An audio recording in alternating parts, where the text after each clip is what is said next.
ચૈત્ર માસના શુક્લ પક્ષની કામદા એકાદશીની વ્રતકથા તથા મહાત્મ્ય. એકવાર ધર્મરાજ યુધિષ્ઠિરે ભગવાન શ્રી કૃષ્ણને પૂછ્યું, વાસુદેવ, હું આપને નમસ્કાર કરું છું.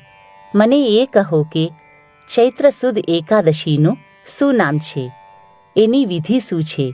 આ વ્રત કરવાથી શું ફળની પ્રાપ્તિ થાય છે? તે બધું કૃપા કરીને તમે મને કહો. ત્યારે ભગવાન શ્રી કૃષ્ણ બોલ્યા, હે રાજન, પહેલાં દિલીપ રાજાના પૂછવાથી વસિષ્ઠ ઋષિએ જે કથા કહી હતી તે પુરાતન કથા હું તમને કહું છું, સાંભળો. દિલીપ રાજાએ વસિષ્ઠ મહર્ષિને કહ્યું કે, હે ભગવાન, ચૈત્ર સુદ એકાદશીનું શું નામ છે તે સાંભળવા ઈચ્છું છું, માટે કૃપા કરીને કહો. ત્યારે વસિષ્ઠ મહર્ષિ બોલ્યા, હે રાજન, તમે ઘણો સારો પ્રશ્ન કર્યો છે, માટે એકાદશીની કથા હું તમને કહું છું, ધ્યાનપૂર્વક સાંભળો. ચૈત્ર માસના શુક્લ પક્ષની એકાદશીનું નામ કામદા છે. એ એકાદશી પુણ્યકારક છે અને પાપરૂપી લાકડાને બાળી નાખનાર અગ્નિરૂપ છે. હે રાજન, પાપનો નાશ કરનારી અને પુત્ર દેનારી એ એકાદશીની કથા કહું છું. પૂર્વકાળમાં સુવર્ણ વડે અને રત્નો વડે સુશોભિત એવી ભોગાવતીપુરીમાં પુંડરીક વગેરે મોટા મોટા નાગો રહેતા હતા. તેમાં પુંડરીક નામનો નાગરાજ રાજ્ય કરતો હતો. ગંધર્વ, કિન્નર અને અપ્સરાઓ પણ એની સેવા કરતા હતા. એ શહેરમાં લલિત નામનો ગંધર્વ અને લલિતા નામની અપ્સરા રહેતા હતા. એ બંને પરસ્પર પ્રીતિવાળા અને સમૃદ્ધિવાળા પોતાના ઘરમાં સદા ક્રીડા કરતા હતા. એ બંનેનો પરસ્પર એવો સ્નેહ હતો કે લલિતાના હૃદયમાં સદા એનો પતિ લલિત રહેતો હતો અને લલિતના હૃદયમાં સદા તેની પ્રિયા લલિતા રહેતી હતી. એક દિવસે પુંડરીક વગેરે નાગો આનંદથી સભામાં બેઠા હતા. તેમની સમક્ષ લલિત ગંધર્વ ગાન કરવા લાગ્યો, પણ તેની પ્રિયા તેની પાસે ન હોવાથી લલિતને તેનું સ્મરણ થયું અને તે કારણે એને ગાવામાં ભૂલ કરી. એ સભામાં ઉપસ્થિત કર્કોટકે લલિતની તે ભૂલ પુંડરીક રાજાને કહી સંભળાવી. તેથી ગુસ્સે થયેલા પુંડરીકે કામાતુર ચિત્તવાળા લલિતને શાપ દીધો કે, હે દુર્બુદ્ધ, તું રાક્ષસ થઈ જા, કારણ કે મારી સામે ગાતા ગાતા પણ તું સ્ત્રીને વશ થઈ જાય છે. આ શાપને કારણે લલિત રાક્ષસ બની ગયો. એનું મુખ ઘણું ભયંકર હતું. એની આંખો કદરૂપી હતી. એના હાથ 12 કોસ જેટલા લાંબા હતા. ગુફા જેટલું એનું મુખ હતું. ચંદ્રને સૂર્ય જેવડા નેત્રો હતા. પર્વત જેટલી ડોક હતી. 2 કોસ જેટલા એના હોઠ હતા. જેને જોતા માત્રથી જ ભય થાય એ તેવો થઈ ગયો હતો. પોતાના કાર્યને કારણે એ લલિત ઘણો મોટો ભયંકર રાક્ષસ થયો.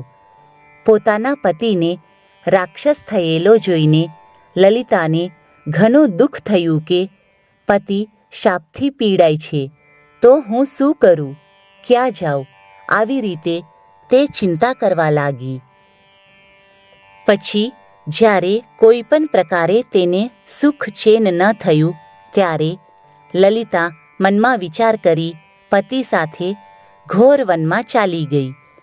ઈચ્છા મુજબ રૂપ ધારણ કરનાર, દયા વગરનો, પાપી, કદરૂપી અને મનુષ્યોને ખાનારો એ રાક્ષસ જંગલમાં ફર્યા કરતો હતો. તેને સંતાપ તો ઘણો જ થતો હતો. તેથી દિવસ રાત કાંઈ ચેન પડતું ન હતું. તેવા પતિને જોઈને ઘણું દુઃખ કરતી લલિતા પણ ઘોર જંગલમાં તેની સાથે સાથે ફરતી હતી અને રડતી હતી. આમ ફરતા ફરતા બંને જણ વિંધ્ય પર્વતની ટોચ ઉપર પહોંચ્યા. તે પર્વતની ટોચ ઉપર ઋષ્યશૃંગ મુનિનો આશ્રમ હતો. એ આશ્રમને જોઈને લલિતા ત્યાં ગઈ અને મુનિને વિનયથી પ્રણામ કરીને હાથ જોડીને ત્યાં ઊભી રહી. એને જોઈને ઋષિ બોલ્યા, હે ભદ્રે, તું કોણ છે? કોની પુત્રી છે? અહીં શા માટે આવી છે? તે મને ખરેખર કહેજે. આ સાંભળીને લલિતા બોલી, હે મુનિ, હું મહાત્મા વીરધન્વા ગંધર્વની પુત્રી છું. મારું નામ લલિતા છે. હું આપની પાસે મારા પતિના દુઃખના નિવારણ માટે આવી છું. હે મહામુનિ, મારા પતિ શાપના દોષથી ભયંકર શરીરવાળો અને દુરાચારી રાક્ષસ થયેલા છે. તેને જોઈને મને કાંઈ સુખ નથી થતું. માટે મને એવો કોઈ ઉપાય બતાવો કે જે કરવાથી મારો પતિ રાક્ષસપણામાંથી મુક્ત થાય. આ સાંભળીને ઋષિ બોલ્યા, હે ભદ્રે, આવતીકાલે ચૈત્ર માસના શુક્લ પક્ષની કામદા નામની એકાદશી છે.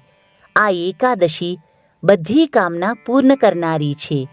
તેનું વ્રત હું કહું છું તે પ્રમાણે તું કર અને તેનું પુણ્ય તારા પતિને આપ. તેથી તે તત્કાળ શાપના દોષથી મુક્ત થશે.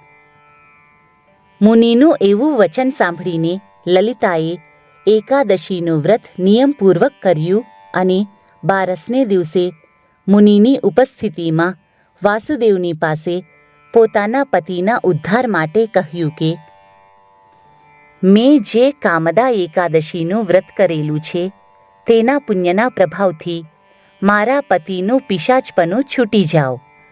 આવું લલિતા બોલી કે તરત જ લલિતનું રાક્ષસપણું છૂટી ગયું અને તે નિષ્પાપ બની પૂર્વવત શોભાવાળો ગંધર્વ થઈ ગયો. આવું થવાથી તે બંને સ્ત્રી પુરુષ ઘણા પ્રસન્ન થયા. પછી કામદા એકાદશીના પ્રભાવથી એ બંને પહેલાં કરતાં પણ વધારે રૂપવાન થયા. એ બંને વિમાનમાં બેસીને વિહાર કરવા લાગ્યા. હે રાજન, કામદા એકાદશીનું આવો પ્રભાવ છે. માટે શ્રદ્ધા ભક્તિથી એકાદશીનું વ્રત કરવું.